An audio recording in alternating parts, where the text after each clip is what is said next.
حدیث پاک میں آتا ہے کہ اللہ کے رسول صلی اللہ علیہ وآلہ وسلم فرماتے ہیں کہ بعض روزے دار ایسے ہوتے ہیں جن کو روزے میں بھوک اور پیاس کے سوا کچھ نصیب نہیں ہوتا، یعنی صرف وہ بھوکے اور پیاسے رہتے ہیں، بس ان کو کچھ ملنا نہیں ہے۔ وجہ اس لیے کہ انہوں نے جو حلال کھانا تھا، توجہ کرنا، جو حلال کھانا تھا، جیسے کھانا حلال ہے نا، پانی بھی حلال ہے، مغرب بعد تو کھا سکتے ہیں نا، وہ تو حلال ہی ہے، صبح صادق سے پہلے کھا سکتے ہیں، حلال ہی ہے، لیکن روزہ رکھنے کی نیت کرنے کی وجہ سے وہ حرام ہو گیا تو رک گئے کھانے پینے سے۔ لیکن جس کھانا جو حلال تھا روزے سے پہلے اور روزے کے بعد، وہ روزے کی حالت میں تو ہم رک گئے کھانے پینے سے، فریج بھری ہوئی ہے پھلوں سے رک گئے ہیں، کچن بھرا ہوا ہے کھانے سے رک گئے ہیں، مگر گالی تو ہمیشہ حرام ہے۔ کیا روزے میں لوگ گالی سے بھی رکے؟ پاپ کی نظر کسی عورت پہ اٹھانا یہ تو ہمیشہ حرام ہے۔ کیا آنکھوں کو بھی لوگوں نے کنٹرول کیا؟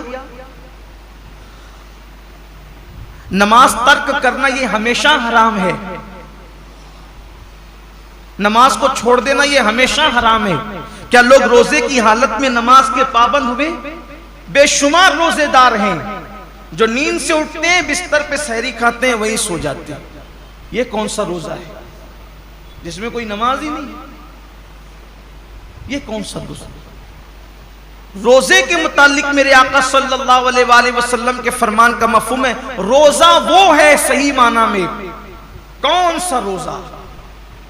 جو آنکھ کا بھی روزہ ہو، جو زبان کا بھی روزہ ہو، جو کان کا بھی روزہ ہو، جو ہاتھ کا بھی روزہ ہو، جو پیر کا بھی روزہ ہو۔ آنکھ کا روزہ یہ ہے کہ جن چیزوں کو اللہ نے حرام کر دیا روزے کی حالت میں انہیں نہ دیکھو۔ یہاں تو روزے میں لوگ گیم کھیلتے بیٹھے ہوئے، دیکھ لیجئے ٹائم پاس کر رہے ہیں۔ کیوں بھائی گیم کھیلتے ہو، تسبیح کیوں نہیں پڑھ سکتے؟ یہ تو مہینہ تسبیح اور تلاوت کا ہے، درود شریف کا ہے۔ اچھا یہ تو گیم کھیلنے، اس میں کوئی تصویر تو نہیں ہے، یہ حرام تو نہیں ہے۔ اسلام میں وقت ضائع کرنا ہی حرام ہے، تضییع اوقات حرام ہے اسلام کے اندر۔ گیم کھیلنا موبائل پر یہ حرام ہے۔ حالت روزہ میں یہ کون سا حرام کام لوگ لے کے بیٹھ گئے؟ بچے گیم کھیل رہے ہیں، جوان گیم کھیل رہے ہیں، عورتیں گیم کھیل رہی ہیں، لگے ہوئے سب موبائل پر۔ تو روزہ رکھا تو کیا معاذ اللہ ہم نے احسان کیا کہ آپ گیم کھیلنے بیٹھ گئے؟ یہ روزہ تو نہیں ہو سکتا۔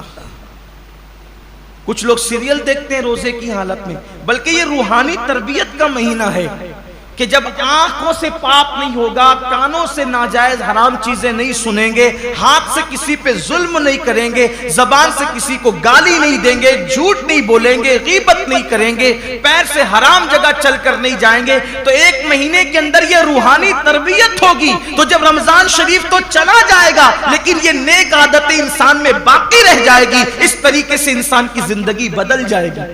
یہ مہینہ بدلنے کے لیے آتا ہے، یہ مہینہ انسان کو تبدیل کرنے کے لیے آتا ہے، یہ مہینہ انسان کی زندگی میں انقلاب برپا کرنے کے لیے آتا ہے۔ اب زبان جھوٹ بول ہی رہی ہے۔ کچھ لوگوں کا تو روزہ اس وقت تک مکمل ہی نہیں ہوتا جب تک وہ دو چار لوگوں سے جھگڑا نہ کریں۔ بڑا نازک ہوتا ہے کچھ لوگوں کا روزہ، یعنی ان کا دماغ چڑچڑا ہو جاتا ہے روزے کے اندر، اس سے لڑ، اس سے جھگڑ، اس کو گالی دے، اس سے یہ حالت ہوتی ہے۔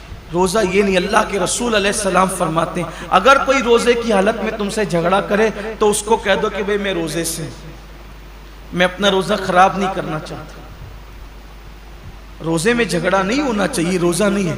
اب آپ کے سامنے بتاؤں، ایسا روزہ رکھو کہ کھانے پینے کے ساتھ آنکھ پہ بھی کنٹرول ہو، زبان پہ بھی کنٹرول ہو، ہاتھ پہ بھی کنٹرول ہو، پیر پہ بھی کنٹرول ہو، سوچ پر بھی کنٹرول ہو۔ اب ایسے روزے کا صلہ کیا ہے؟ تو اللہ خود فرماتا ہے روزہ میرے لیے ہے اور میں ہی اس کی جزا ہوں۔